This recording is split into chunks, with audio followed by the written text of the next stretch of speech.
Welcome aboard. It's Captain G with an update to HBG's Operation Barbarossa. It is the Axis turn 12, that is March and April of 1943. Before I give you the update on this turn that the Axis just finished, I did want to point out one thing that Flak88 noted and sent to me via text. The base game rules have two lengths of time that you can play. You can agree up front to play 12 turns, or you can go for all 18. Now, we had said that we were going to go for the full game as long as we could, because that was the point of the play test.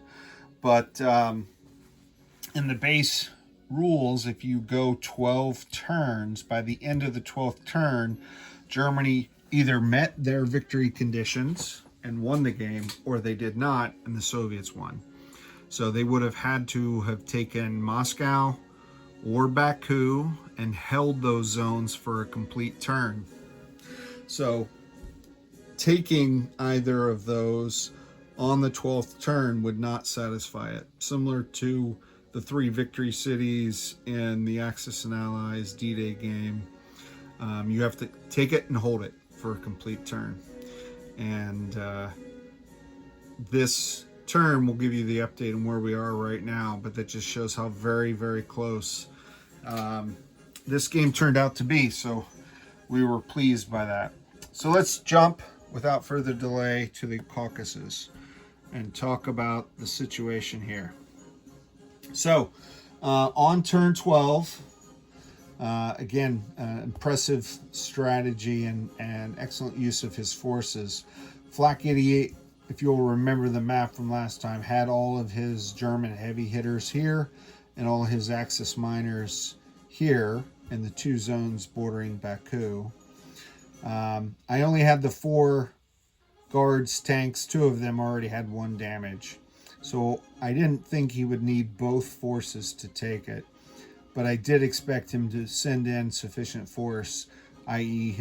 all of his armor and infantry, to take it. Instead, what he did was he sent 5 infantry and all of his tactical bombers to win the battle in 1 round.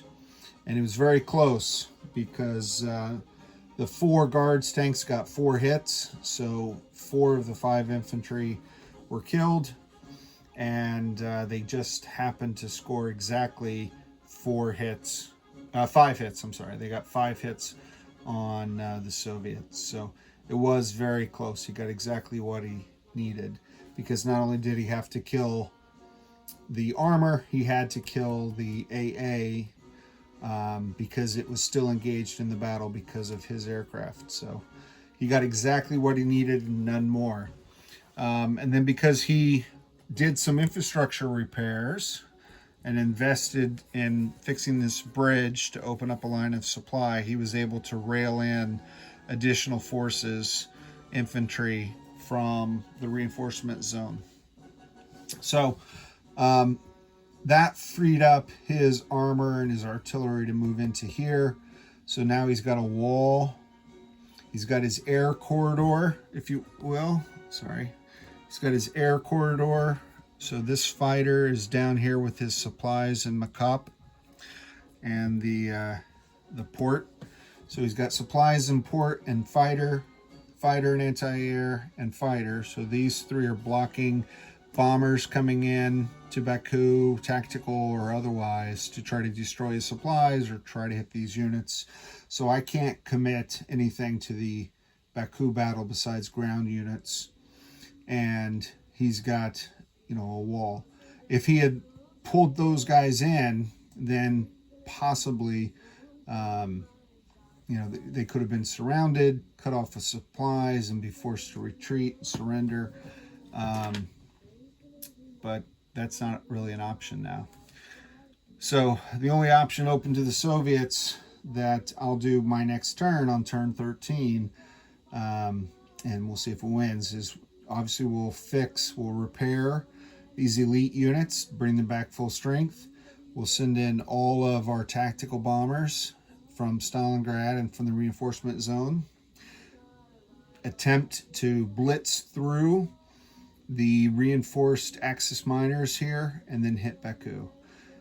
Because to come the other way means go through, what is that, 7, 8 German armor and 11 infantry at full strength versus 3 Axis miner armor. So these guys fight at 5, whereas the German tanks are at 7, and the artillery's at 3 versus 4, and the infantry's at 2 versus defending at 4 down here. So this is the better path, and I just have to have enough blitz capable units to hit Baku and, fingers crossed, take it in one round.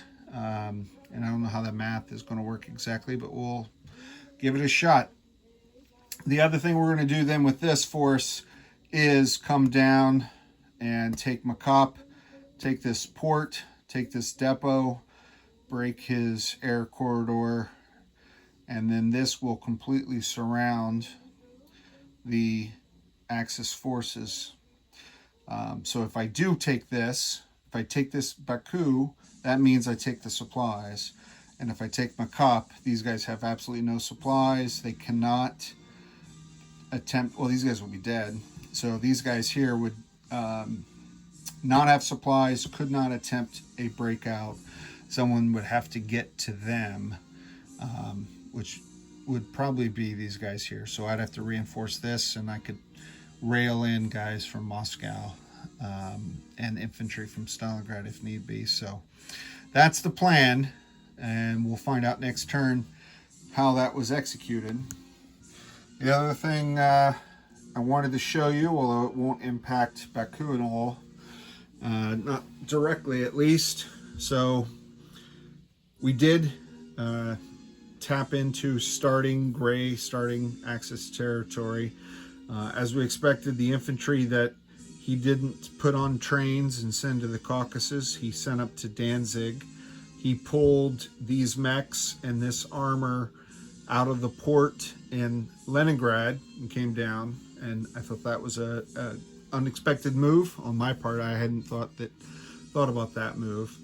That meant he had to repair the port up there that had been damaged, but he repaired that port, pulled those units down.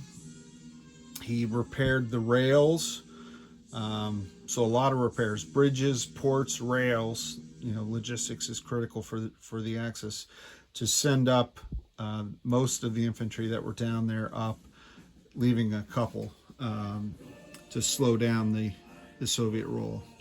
So now I've got to decide, am I going to try to fight for Danzig, a city, and get one round of combat?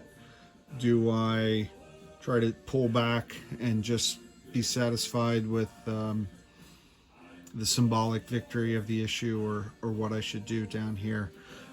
Because of the port, I'm not going to be able to cut off Leningrad like I did, or like I'm hoping to do with Baku. That would have been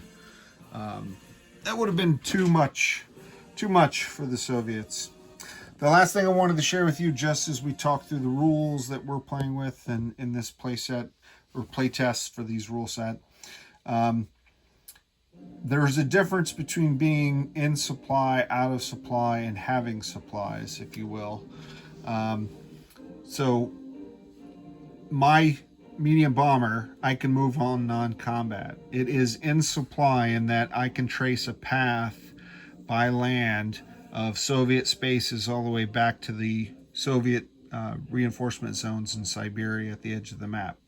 Similarly, this pair of medium bombers here for Germany is in supply in that they could trace a path back. But on the German turn, these supplies weren't there. He could not do offensive operations because they did not have supplies. He was not in range, which in muddy rain weather or in snow is a range of 1. In good weather, it's a range of 2. So he had no depots in range, so he could not use these offensively.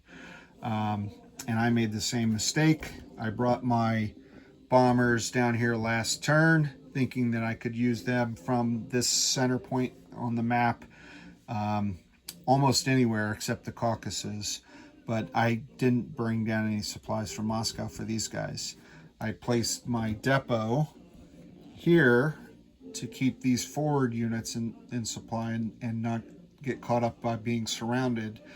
And it's 1, 2, 3 to the airbase, and depot's range is only 2.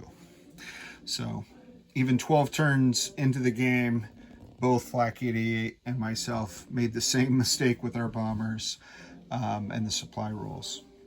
So as I think I already showed you, next up, Soviets again won initiative, and we rolled, or Flak 88 rolled for us good weather. So that's helpful. If we'd gotten mud, all would have been lost right away. At least now I have the illusion of hope, because I have the ability to move 2 and blitz, and so there's a mathematical possibility that I could liberate Baku.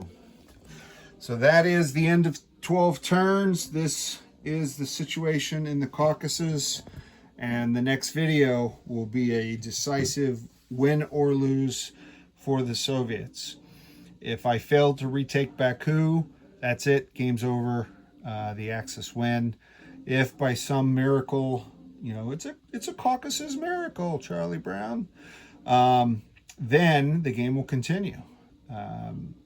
And if I can make this force here go away due to logistics, the game will continue looking very good for the Soviets. For my partner, I am Captain G. Thanks for joining us again. Over and out.